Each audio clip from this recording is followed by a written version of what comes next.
ಕ್ರೈಸ್ತರು ಇಬ್ರಿಯ ಭಾಷೆಯನ್ನು ಯಾಕೆ ಕಲಿಯಬೇಕು? ಇಬ್ರಿಯ ಭಾಷೆಯಲ್ಲಿ ಎಷ್ಟು ವಿಧಗಳಿವೆ? ಇಬ್ರಿಯ ಭಾಷೆಯ ಮೂಲ ಕರ್ತೃ ಯಾರು? ಇಬ್ರಿಯ ಭಾಷೆ ಬೆಳಕಿಗೆ ಬಂದದ್ದು ಯಾವಾಗ? Hi hello, praise to God. ಕ್ರಿಸ್ತೇಸು ನಾಮದಲ್ಲಿ ನಿಮ್ಮೆಲ್ಲರಿಗೂ ಶುಭವಂದನೆಗಳು. ನಾನು ಸಹೋದರ Anjaneya Timothy. Welcome to Hebrew ಭಾಷೆ ಕಲಿಕೆ. ನಾನು ಇದನ್ನು ಉಚಿತವಾಗಿಯೇ ಕಲಿಸಿಕೊಡ್ತೀನಿ. ಇದಕ್ಕೆ ಯಾವುದೇ ರೀತಿಯ ಚಾರ್ಜಸ್ ಇರಲ್ಲ. ವಿಡಿಯೋ ಇಷ್ಟ ಆದರೆ ಲೈಕ್ ಮಾಡಿ, ನಿಮ್ಮ ಅಭಿಪ್ರಾಯವನ್ನು ಕಾಮೆಂಟ್ಸ್ ಮೂಲಕ ತಿಳಿಸಿ, ಅನೇಕರಿಗೆ ಶೇರ್ ಮಾಡುವುದರ ಮೂಲಕ ಅವರು ಸಹ ಕಲಿಯಲಿಕ್ಕೆ ಸಹಾಯ ಮಾಡಿ. ಸಬ್ಸ್ಕ್ರೈಬ್ ಮಾಡಿಕೊಂಡು ಪಕ್ಕದಲ್ಲಿರುವ ಕಪ್ಪು ಬೆಲ್ ಐಕಾನ್ ಮೇಲೆ ಕ್ಲಿಕ್ ಮಾಡಿರಿ. ಆಗ ನಾನು ಮಾಡುವ ಪ್ರತಿ ವಿಡಿಯೋಗಳ ನೋಟಿಫಿಕೇಷನ್ ನಿಮಗೆ ಬರುತ್ತೆ. ಕ್ರೈಸ್ತರಾದ ನಾವು ಇಬ್ರಿಯ ಭಾಷೆಯನ್ನು ಕಲಿತರೆ ದೇವರನ್ನು, ಸತ್ಯವೇದವನ್ನು ಇನ್ನೂ ಚೆನ್ನಾಗಿ ಅರ್ಥ ಮಾಡಿಕೊಳ್ಳಬಹುದು. ನಂಬಿಕೆಯಲ್ಲಿ ಸ್ಥಿರವಾಗಿ ನಿಲ್ಲಲಿಕ್ಕೆ ಸಹಾಯ ಮಾಡುತ್ತೆ. ನಾವು ಇನ್ನೂ ಹೆಚ್ಚಾಗಿ ದೇವರ ಅನುಭವಕ್ಕೆ ಬರ್ತೀವಿ. ಹೊಸ ಹೊಸ ಉಪದೇಶಗಳನ್ನು, ಸಂದೇಶಗಳನ್ನು ಮಾಡಬಹುದು. ಅನ್ಯ ಭಾಷೆಯನ್ನು ಸುಲಭವಾಗಿ ಅರ್ಥ ಮಾಡಿಕೊಳ್ಳಲಿಕ್ಕೆ ಇಬ್ರಿಯ ಭಾಷೆ ಹೆಲ್ಪ್ ಆಗುತ್ತೆ. ಮಕ್ಕಳಿಗೆ, ಮನೆಗಳಿಗೆ ಹೆಸರನ್ನು ಈಜಿಯಾಗಿ ಆಯ್ಕೆ ಮಾಡಬಹುದು.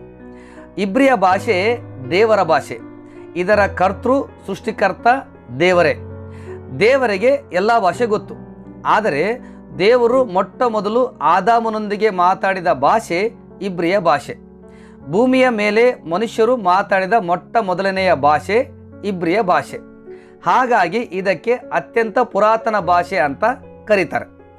ಆದಾಮನಿಂದ ನೋಹನವರೆಗೆ ಈ ಭಾಷೆಯನ್ನು ಆದಾಮಿಕ್ ಭಾಷೆ ಅಂತ ಕರೀತಾ ಇದ್ರು.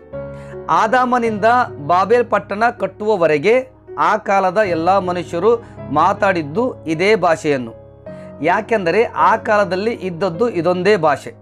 ಬಾಬೆಲ್ ಪಟ್ಟಣ ಕಟ್ಟುವುದನ್ನು ನಿಲ್ಲಿಸಲು ದೇವರು ಆ ಕಾಲದಲ್ಲಿ ಭಾಷೆ ಭೇದ ಉಂಟು ಮಾಡಿದ.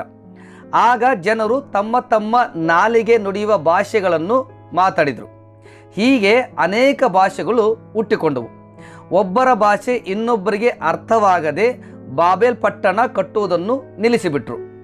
ಆ ಕಾಲದಲ್ಲಿ ನೋಹನು, ನೋಹನ ಮಕ್ಕಳು ಮಾತಾಡಿದ ಆದಾಮಿಕ್ ಭಾಷೆಯನ್ನು ಎಬರ ಎಂಬುವನು ಮಾತಾಡಿದ. ಆದಾಮಿಕ್ ಭಾಷೆಯನ್ನು ಎಬರನು ಮಾತಾಡಿದ ನಂತರ ಆ ಆದಾಮಿಕ್ ಭಾಷೆಗೆ ಎಬರನ ಭಾಷೆ ಅಂತ ಕರೆದರು. ಕಾಲಕ್ರಮೇಣ ಅದು ಎಬರ್ ಹೋಗಿ ಇಬರ್ ಆಗಿ ಇಬ್ರಿಯ ಭಾಷೆ ಆಯಿತು.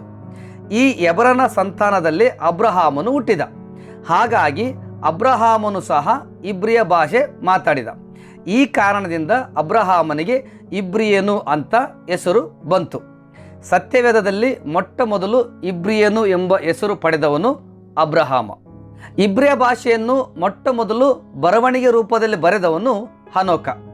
ಇದನ್ನು ಏನ್ಸಿಯಂಟ್ ಹೀಬ್ರೂ ಲ್ಯಾಂಗ್ವೇಜ್ ಅಂತ ಕರೀತಾರೆ. ಅಂದರೆ ಪುರಾತನ ಇಬ್ರಿಯ ಭಾಷೆ ಎಂದರ್ಥ. ಹನೋಕನು ಬರೆದ ಪುರಾತನ ಇಬ್ರಿಯ ಅಕ್ಷರಗಳು ಚಿತ್ರಗಳ ಆಕಾರದಲ್ಲಿ ಇದ್ದುವು. ಚಿತ್ರಗಳ ಆಕಾರದಲ್ಲಿರುವ ಇಬ್ರು ಭಾಷೆಯ ಪ್ರತಿ ಅಕ್ಷರಗಳು ಒಂದೊಂದು ರಹಸ್ಯ ಸತ್ಯವನ್ನು ಹೇಳ್ತವೆ. ಅವುಗಳಲ್ಲಿ ಆಕರ್ಷಕವಾದ ಸಂದೇಶ ಇರುತ್ತೆ. ಹಾಗಾಗಿ ಈ ಭಾಷೆಗೆ ಚಿತ್ರಶಾಸ್ತ್ರ ಅಂತಾನೂ ಕರೀತಾರೆ. ಉದಾಹರಣೆಗೆ ಯೆಹೋವ. ಹೀಬ್ರೂ ಭಾಷೆಯನ್ನು ಎಡಗಡೆಯಿಂದ ಬಲಗಡೆಗೆ ಬರೀತಾರೆ. ಇದು ಮಾಡ್ರನ್ ಹೀಬ್ರೂ ಭಾಷೆ, ಅಂದರೆ ಆಧುನಿಕ ಭಾಷೆ ಎಂದರ್ಥ. ಇವು ಬರವಣಿಗೆ ರೂಪದಲ್ಲಿ ಇವೆ.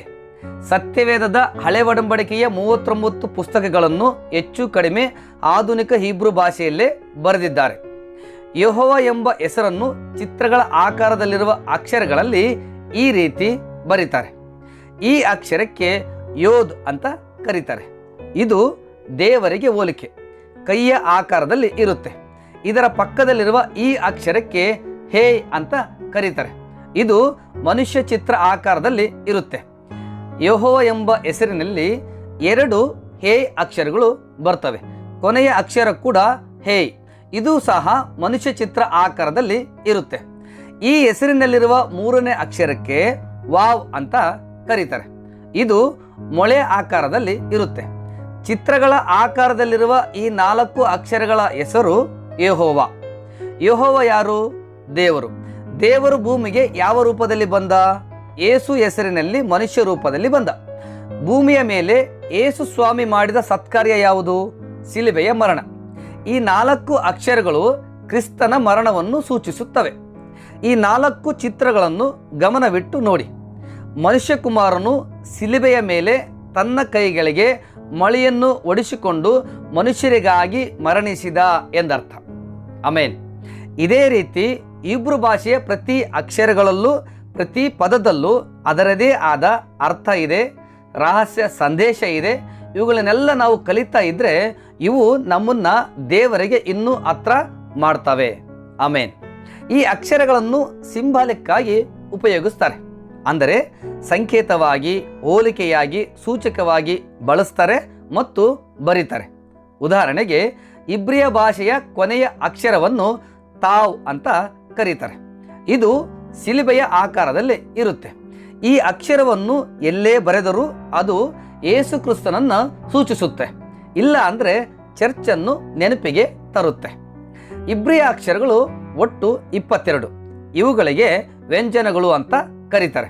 22 ಅಕ್ಷರಗಳಿಗೆ ಸಹಾಯಕವಾಗಿ 12 ಸ್ವರಗಳು ಇವೆ. ಹಿಬ್ರು ಭಾಷೆಯಲ್ಲಿ ಪ್ರತ್ಯೇಕವಾಗಿ ಸಂಖ್ಯೆಗಳು ಇಲ್ಲ.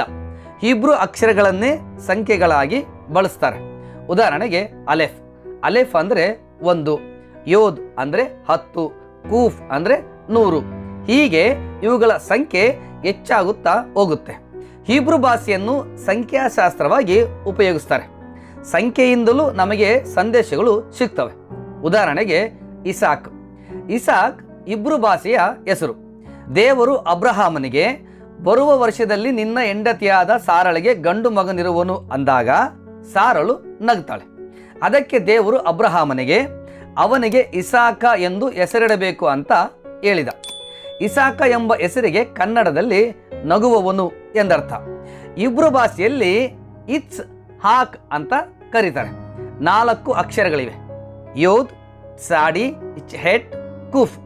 ಯೋದ್ ಸಂಖ್ಯೆ 10. 10 ಅಂದರೆ ದೇವರ ಆಜ್ಞೆ. ಸಾಡಿ ಸಂಖ್ಯೆ 90. ಇಚ್ ಹೆಟ್ ಸಂಖ್ಯೆ 8, ಸುನ್ನತಿಯ ದಿನ. ಕೂಫ್ ಸಂಖ್ಯೆ 100.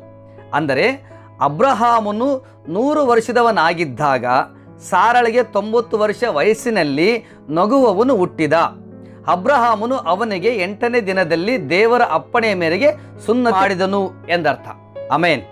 ನೆಕ್ಸ್ಟ್ ವಿಡಿಯೋದಲ್ಲಿ ಚಿತ್ರಗಳ ಆಕಾರದಲ್ಲಿರುವ ಇಬ್ರು ಅಕ್ಷರಗಳ ಅರ್ಥ ಏನು, ಆಧುನಿಕ ಅಕ್ಷರಗಳು ಯಾವುವು, ಇಬ್ರು ಅಕ್ಷರಗಳನ್ನು ಯಾವ ರೀತಿ ಕರೀತಾರೆ ಅಂತ ನೋಡೋಣ. ಎಲ್ಲವನ್ನೂ ಡೀಟೇಲ್ ಆಗಿ ಕಲಿಸ್ಕೊಡ್ತೀನಿ. ಕಲಿಯಲಿಕ್ಕೆ ನಿಮಗೆ ಇಂಟ್ರೆಸ್ಟ್ ಇರಬೇಕು ಅಷ್ಟೇ.